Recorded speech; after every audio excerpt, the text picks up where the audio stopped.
সপ্তাহের ছুটির দিনে রাজধানীর কাঁচা বাজারগুলোতে ক্রেতাদের উপচে পড়া ভিড় লক্ষ্য করা গেছে।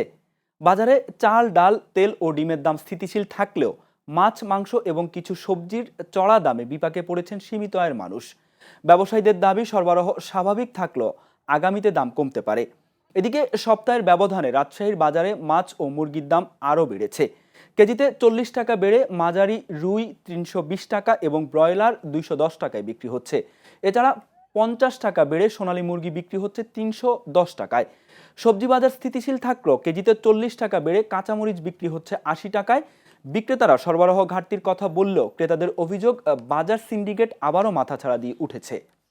নর্মালি আমি একটু এই বাজারে কমই আসি, বাট যখন একা আসি তখন আসি, বাট হাজব্যান্ডকে যখন নিয়ে আসি তখন এখানে আসি, কারণ আমার কাছে মনে হয় যে এইভাবে ঘুরে ঘুরে বাজার করার ভিতরে একটা অন্যরকম মজা আছে।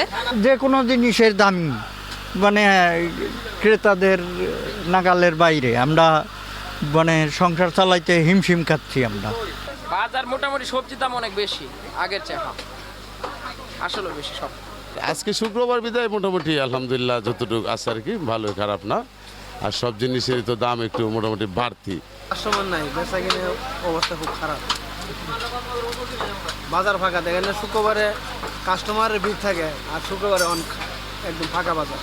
আগে বেচা কেনা হয়তো কিছুটা, আগে যেখানে 2 লাখ 3 লাখ টাকা সেল করতে পারতাম প্রতিদিন, এখন আপনার 50,000 60,000 টাকা বেচা করতে খুবই কষ্ট হইতেছে।